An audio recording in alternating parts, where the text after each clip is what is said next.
Lónìí tí ṣàyájọ́ ọdún 27 tí wọ́n ṣe ìdásílẹ̀ ìpínlẹ̀ Ọ̀ṣun, Gómìnà Adémọ́lá Adélékè bá àwọn ọmọ ìpínlẹ̀ Ọ̀ṣun sọ̀rọ̀.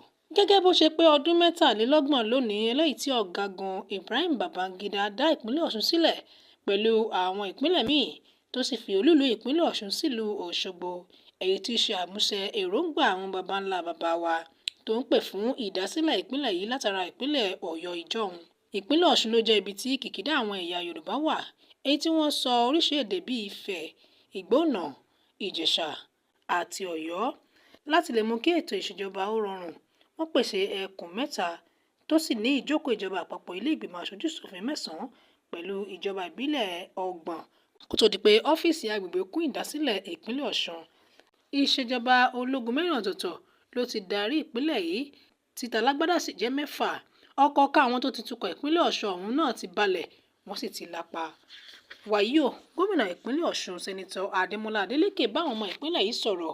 Ó sì ṣe àlàyé ìdáwọ́ ìdùnnú pẹ̀lú gbogbo àwọn ọmọ bíbí ìpínlẹ̀ Ọ̀ṣun nílé lóko àti lẹ́yìn odi, àti bí ìpínlẹ̀ yìí àti àwọn ará ìlú ṣe ń ṣe ìfara-ẹni-jìn àti ìfìmọ̀ṣọ̀kan, àti bí wọ́n ṣe ní ìgbàgbọ́ wípé ohun gbogbo yóò sì tún dára gẹ́gẹ́ bí èròǹgbà ọjọ́ iwájú. Ó wá ṣe lálàyé wípé láti bẹ̀rẹ̀ pẹ̀pẹ̀ lọ́dún 1991, àlá ilẹ̀ yìí láti dúró ṣera wa lóṣùṣù ọwọ̀ gẹ́gẹ́ bí ọ̀kan ṣoṣo ló ti wá sí ìmúṣẹ, torí wípé ìdásílẹ̀ ìpínlẹ̀ Ọ̀ṣun ọ̀hún ló ṣe àfihàn agbára ìrẹ́pọ̀ àti ẹ̀mí ìdúróṣinṣin tára ìlú ní. Gómìnà wa gbóríyìn fún àwọn tí wọ́n ṣe takuntakun láti rí dájú wípé ìpínlẹ̀ Ọ̀ṣun náà dá dúró gẹ́gẹ́ bí ẹyọ kan.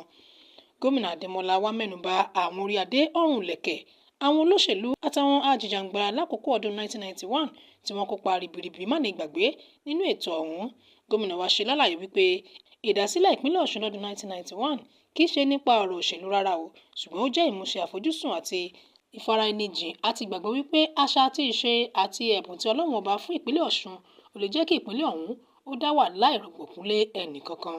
Gómìnà wa ṣe lálàyé wípé tá a bá ní parọ́ tanra wa jẹ, ọ̀pọ̀lọpọ̀ ìpèníjà nípínlẹ̀ Ọ̀ṣun ti rí láàkókò ọdún 23 náà.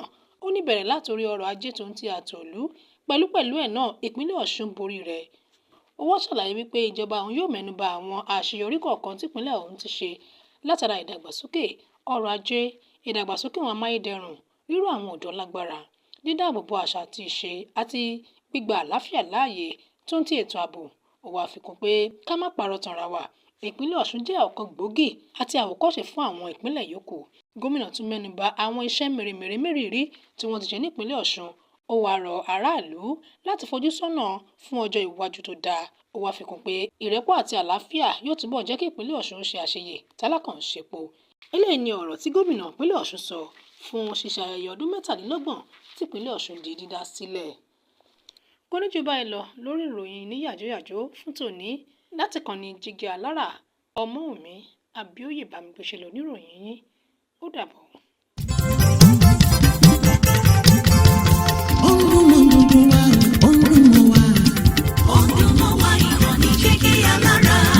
Jígí Alára ìkànnì ìlú mọ̀dúndú wá sẹ́. Ọdúnmọ̀ wá ìkànnì Jígí Alára. Ètò tó fún ni lóye, ètò tó wà ní lọ́yẹ̀ wà ń bẹ̀. Ọdúnmọ̀ wá ìkànnì Jígí Alára. Ìròyìn lóríṣiríṣi tàbí mọ̀ bó ṣe ń lọ láwùjọ. Ọdúnmọ̀ wá ìkànnì Jígí Alára. Ìkànnì Jígí Alára. Jígí Alára.